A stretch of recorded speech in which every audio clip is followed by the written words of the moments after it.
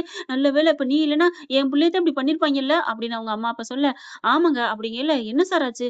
அது வந்துன்னு சொல்லி நீங்க இருங்க நான் சொல்றேன். என்ன நல்ல வேளை என் வீட்டுக்காரர் இங்க வந்துட்டாரு. இல்லன்னா என்ன ஆயிருக்கும்? நான் மட்டும் இல்ல, இந்த இடத்துல வேற எந்த பொண்ணு இருந்தாலும் என் வீட்டுக்காரர் அப்படிதான் காப்பாத்திருப்பாரு. அவரு தான் அந்த 4 பேரையும் அடிச்சு புடிச்சாரு அப்படின்னு சொல்ல, இருங்க நான் சொல்றேன். விடுங்கங்க நான் தான் சொல்ட்டேன்ல. இரு சீதா, இங்க பாருங்க. நான் 2 பேர புடிச்சேன் தான் இல்லைங்கல்ல. ஆனாலும் அவைங்க என்னை ரொம்ப அட்டாக் பண்ணிட்டாய்ங்க. என் சீதா தான் என்ன வந்து காப்பாத்துனா. முத்துவுக்கு ரொம்ப சந்தோஷம். பரவாயில்லையே விட்டு குடுக்காம பேசுறானேன்ட்டு, ஆக மொத்தம் என் புருஷன் தாங்க இவங்கள பிடிச்சதுன்றாங்க. அதனால 4 பேரும் பயங்கரமான ரவுடிங்க. அதாவது தேடப்பட குற்றவாளிங்க. நீங்க கண்டுபிடிச்சிட்டீங்க. உங்களுக்கு பதவி உயர்வு கிடைக்குது அப்படின்றாங்க. அப்படியே ஒரு சந்தோஷம். சீதாவால தான் கிடைக்குதுன்னு அவருக்கு நல்லா உணர்றாரு. முத்து வாராங்க. அப்படியே அருண்னால பேச முடியல. விடுங்க அப்படின்னு மீனா முத்து சொல்ல, சாரி முத்து, சாரி சீதா அப்படின்னு எல்லாத்துலயும் மன்னிப்பு கேட்கறாங்க. சீதா இருந்துட்டு, என்ன மன்னிச்சிடுங்க. நானும் உங்கள விட்டு போயிறக்கூடாது. நான் உங்கள விட்டு போனது நான் எவ்வளவு ஃபீல் பண்ணேன் தெரியுமா? இல்ல சீதா, நானும் தான் நீ இல்லாம எங்க வீட்ல தனிமையாவே நான் ஃபீல் பண்ணேன் தெரியுமா? நிஜமாவா? ஆமா. நீங்களாவது தனிமையா இருந்தீங்க, ஃபீல் பண்ணீங்க. நான் என் அக்கா, மாமா கூட இருந்தும் நான் உங்களையே நினைச்சேன் தெரியுமா? அடிப்பாவி! அப்படின்னு இங்கிட்டு வந்து நிக்க, அப்படின்னு திரும்புதுங்க. அக்கா அவங்க அங்க நிக்கிறான்னு இதுங்க பேச, நீ வந்து தனிமையா இருந்து ஃபீல் பண்ணியா? அப்ப நாங்க உன்ன கவனிக்கவே இல்லையா? பார்க்கவே இல்லையா? என்னடி இப்படிலாம் சொல்ற? அப்படின்னு மீனா முத்து சொல்ல, அக்கா போக்கா. 1000 இருந்தாலும் என் புருஷன் மாரி வருமா என்ன? சீதா, நான் தான் முக்கியம் நீ நினைக்கிறியா? என்னங்க இது? ஒரு பொண்டாட்டி எத்தன பேர் உறவு வேணா பெருசா நினைக்கலாம். புருஷன் தாங்க ஃபர்ஸ்ட்டு. அதே மாரி தான் புருஷனுக்கும். எத்தன உறவு இருந்தாலும் பொண்டாட்டி தாங்க ஃபர்ஸ்ட்டா இருக்க முடியும். வெளியில வேணா அம்மா, அண்ணன், தங்கச்சி முக்கியம்னு சொல்லலாம். ஆனா அவங்களுக்கு உயிருக்கு உயிரா கடைசி காலம் வரையும் இருக்க போறது அவங்களோட புருஷன், அவங்களோட பொண்டாட்டி தாங்க. எனக்கு நல்லா தெரியுதுங்க. ஆனா அதுக்காண்டி எங்க அக்கா, மாமா என்ன கண்டுக்காமலாம் இல்ல. அப்படி இப்படின்னு அழுக, எனக்கும் தெரியுது. அப்படின்ட்டு எப்படி நீ அவங்கள அடிச்ச? அப்படின்னு சீதாவ கேட்க, கராத்தே தான். எப்படி இது உனக்கு தெரிஞ்சுச்சு? கத்துக்கிட்டேன். எப்படி? எங்க மாமா தான். மாமாவா? ஆமா. அப்பதான் முத்து சொல்றாரு, என்ன முத்து, என்ன அடிக்கிறதுக்கு தானே கத்துக் குடுத்துருக்கீங்க? ச்சே அப்படிலாம் இல்ல. தற்காப்பு கலைங்கிறது நல்லது தானே. விடுங்க முத்து, உண்மைய சொல்லிக்கங்க. நான் அடிச்சா திருப்பி அடிக்கிறது தானே. அப்படிங்கையில 2 பேருக்கும் சிரிப்பு வருது. என்ன ஃப்ரெண்ட், இவ்வளவு போனா நல்லா தானே இருக்கும். பார்க்கலாம். இந்த பதிவு உங்களுக்கு பிடிச்சிருந்துச்சுன்னா, உங்க பொண்ணான கையால ஒரு லைக்க போட்டு சப்ஸ்கிரைப் பண்ணி ஆதரவு குடுங்க அன்பு உறவுகளே. அப்புறம் ஒரு முக்கியமானது, இன்னைக்கு கல்யாண நாள், பிறந்த நாள் கொண்டாடுற அனைத்து உள்ளங்களுக்கும் வாழ்த்துக்கள தெரிவிச்சுக்கிறேன். Thank you. இந்த வீடியோ உங்களுக்கு பிடிச்சிருந்தா தயவு செய்து லைக் பண்ணுங்க. இன்னும் அப்டேட்ஸ்க்காக சேனலை சப்ஸ்கிரைப் பண்ண மறக்காதீங்க. நம்ம கிட்ட இருக்க எல்லா சேனல்ஸோட லேட்டஸ்ட் வீடியோ அப்டேட்ஸ்க்காக மேல ரைட் சைடுல காட்டுற லிங்கை கிளிக் பண்ணி வாட்ஸ்அப் குரூப்ல ஜாயின் பண்ணுங்க. உங்களிடம் விடைபெறுவது நான் உங்கள் மெஹர்.